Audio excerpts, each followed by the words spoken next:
we try though to kind of ask the question, if we have one task and we try to decompose it, we ask what needs to be done in order to achieve this task, and we try to go from left to right to have this kind of workflow.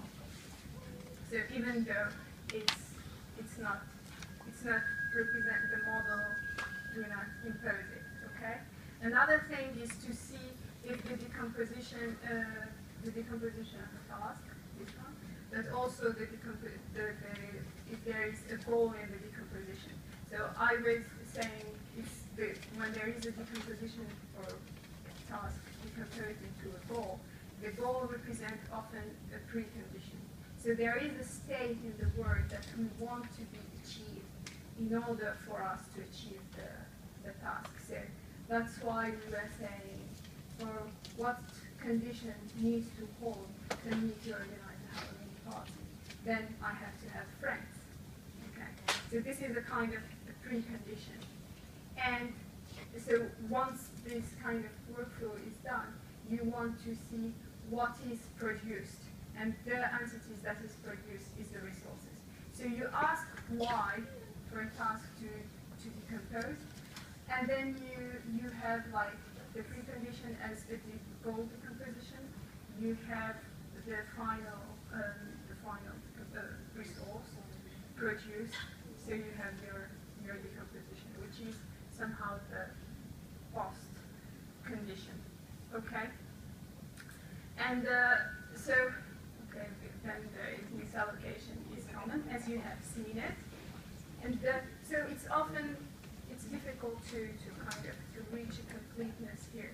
But try to ask many questions. So you go, as you said, you have the what to come up with the decomposition. You try to find out the means end. So if you have a task, try to ask the why this task needs to be performed in order to have the relationship between task and goal.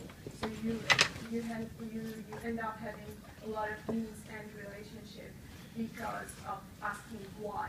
Now, if you have some mandated goals or something, you ask yourself how. So you go from goals to tasks or resources. So first, kind of simple guideline to come up with task decomposition is asking what for the preconditions, then for kind of the different tasks as a workflow going from left to right, and then having the post condition. So you have a kind of logical way of doing it. And then once you have the task, you start asking yourself the why to kind of increase it with the goal. And if you have goals without that are not refined, you ask yourself how in order to refine them. And keep doing that until you reach kind of where you can't ask anymore. Okay? So this is to produce a kind of first draft of the SR model. And then there is another important question is where James started during the dependency, which task or resource, etc., can be done by the actor itself, and which one it depends on other actors. The actor depends on other actors to have them available or achieved. So once you come up with an SR, you start refining it and finding the dependencies of this actor to the other actors. So this is the boundary of one SR model. So you have here the passenger, and you kind of start refining the model. So you define all the tasks that needs to be done by a single actor. And then if you're not sure, basically, if you don't have the SR model of the other actor, you relate it directly with, so you relate the task to the other actor. So here, for example, you have the by-ticket task. That depends on the website directly. Okay. But usually you refine the SD model. So as we said, the SR is somehow the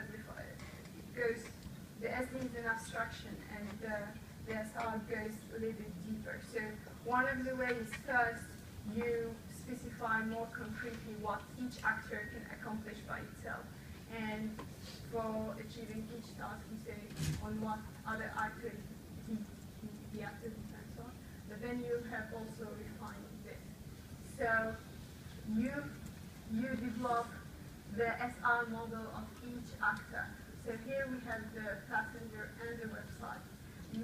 We had a dependency between the buy ticket and the website directly, but we had to refine it. So for example, even the buy ticket actually depends on another task, which is the sales ticket. So you kind of enfold the dependencies here.